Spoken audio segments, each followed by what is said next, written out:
নিজের পরিবারকেও বলেননি কোথায় যাচ্ছেন, শুধু বলেছিলেন মিডিয়ার কিছু বন্ধুদের সঙ্গে একটা ইভেন্টে যাচ্ছি। বৃষ্টি, ভোর আর অজানার শঙ্কা সব পেছনে ফেলে রাজপথে নামেন আজমিরি হক বাঁধন। কারফিউ উপেক্ষা করে ড্রাইভারের হাতে ক্যামেরা ধরিয়ে অপেক্ষা করেন বিপদের। পুলিশি বাধা নিষেধ, তবুও পা থামে না। ফার্মগেটের রাস্তায় তখন শিল্পীদের গলা। কি হয়েছিল সেদিন? কেন বলছিলেন এটাই জীবনের সবচেয়ে পাওয়ারফুল মোমেন্ট?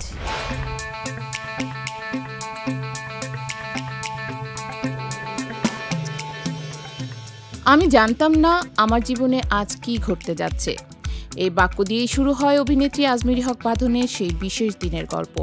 1 আগস্ট, একটা দিন যেটি শুধুই আরেকটি ক্যালেন্ডারের তারিখ নয়, হয়ে উঠেছে বাংলাদেশের সংস্কৃতি কর্মীদের সাহস ও সচেতনতার এক অনন্য প্রতীক।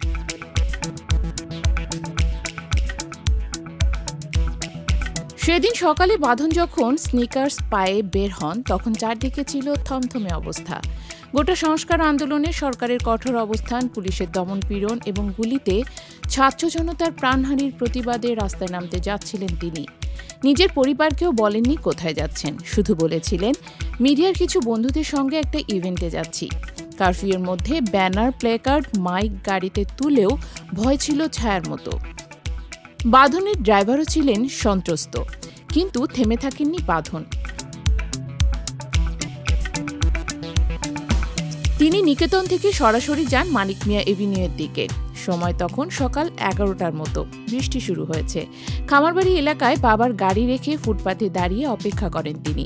আর তার সামনে ধীরে ধীরে জড়ো হতে থাকেন নাট্য ব্যক্তিত্ব, নির্মাতা ও অভিনয় শিল্পীরা। তখন পুলিশের বাধা আসে। প্রধানমন্ত্রীর বাসভবনের কাছাকাছি বলে কোনো জমায়েত নয়। কিন্তু বাঁধন চুপ করে না থেকে সামনে পা বাড়ান। যুক্তিতে বলেন প্রতিবাদ সাংবিধানিক অধিকার। তর্কে জড়ান পুলিশ কর্মকর্তাদের সঙ্গে। এক পর্যায়ে ফার্মগেট আনন্দ সিনেমা হলের সামনে শান্তিপূর্ণ প্রতিবাদের অনুমতি মেলে। সেই সময় বাঁধনের পাশে ছিলেন রাজীব, মামুন, মমিন, লিমা, পিপলু, ঋতু, নিপুণ, আশফাক সহ বহু সাহসী মুখ।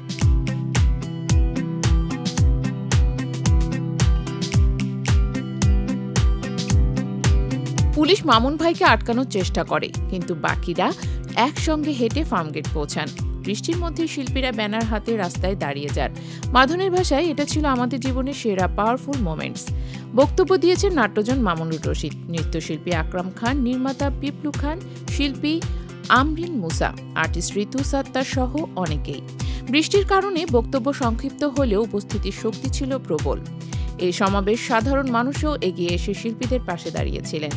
সংহতি জানাতে আরও ছিলেন নির্মাতা নুরুল আলম আতিক, নুহা সুমায়ন, সৈয়দ আহমেদ শাওকি, সিয়াম আহমেদ, জাকিয়াবাড়ি মমো, মিথিলা, ইরেশ জাকের, শ্যামল মাওলা, তানিম নূর, রেদওয়ান রনি, সাবিলা নূর, প্রবর রিপন সহ আরও অনেক সাংস্কৃতিক কর্মী। সেদিন ছিল সাহসের, প্রতিবাদের, শিল্পীদের ন্যায়ের পাশে দাঁড়ানোর দিন। একটি সময় যা কেবল ইতিহাস নয়, হয়ে থাকবে প্রেরণার গল্প।